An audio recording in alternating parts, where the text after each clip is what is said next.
Mr. Mike Wولش, CEO, Toomorrow Consultancy, author, Harvard Business Review columnist, and futurist. Welcome to MBRF podcast. I'm so happy to have you with me here in the studio. I'm even more happy. I'm thrilled to be here.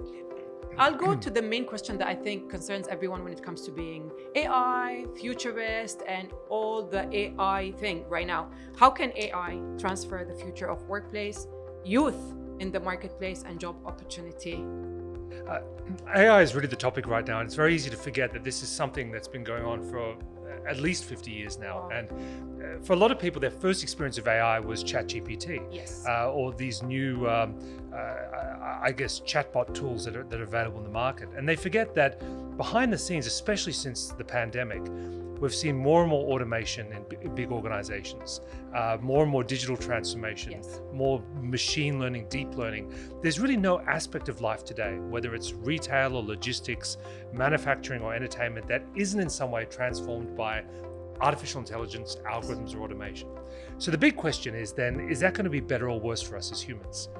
And leaving aside the people who think that we're going to wake up one day and the robots have taken over like a science fiction movie, there are a lot of legitimate concerns that actually, in some ways, work as we know it is going to go away for most people.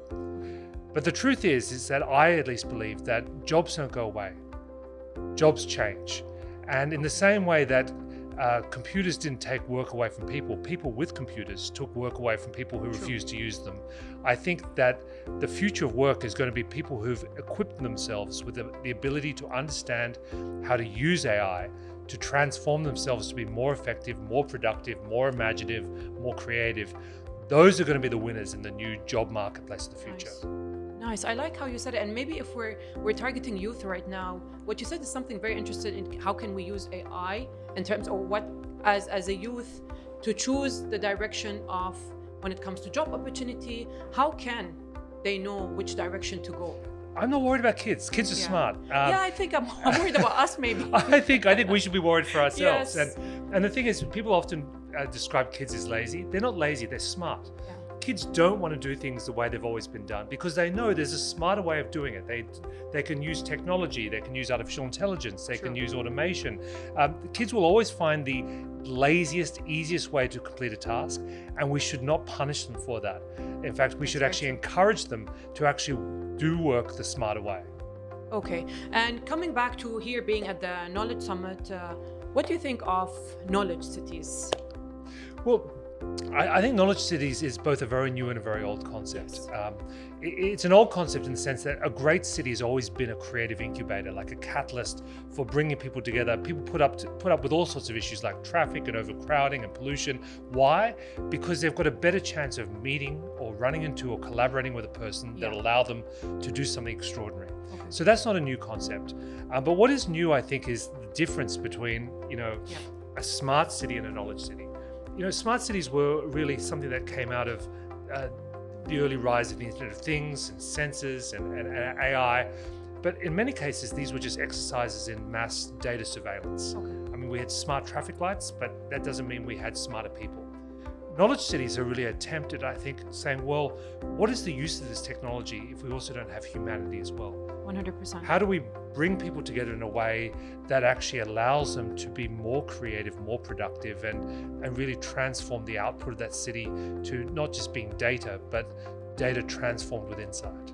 Makes so much sense. And I like how you said it, it's both ways, because we have a lot of fear and it's going to take away, like how you mentioned, we're going to wake up one day and robots are going to be everywhere and no human interaction is needed or no humans around. And it's, as you said, it's not true. What is our role as human from the community towards the knowledge, the information, the AI? What's our role coming from an expert in this field, and believing in both ways is important. What is our role as people from the community towards all these changes? I think we have to be open to uncertainty and ambiguity. We have to be curious rather than judgmental. And have to remember that there's two essential skills going into the future. One is a deep understanding of human complexity, because that doesn't go away. How do you motivate people? What is a great customer experience? How do you empathize with somebody else in the community? But that's not enough. We also need an understanding of these new technologies, how they augment and transform us, how we can use them to be more than we are. 100%. Mr. Michael, I know you have Mr. Mike, I know you have a talk happening soon. I don't want to take more of your time. You did point a lot of amazing stuff. I was one of the people, I'll admit, to think, maybe one day we'll wake up and robots will be everywhere. So I like how you combine the human and the AI and how we need to work together. I wish you all the best with today's session, and I'll be definitely joining. Thank you. It's wonderful to be on the show. Thank you so much. Have a lovely day.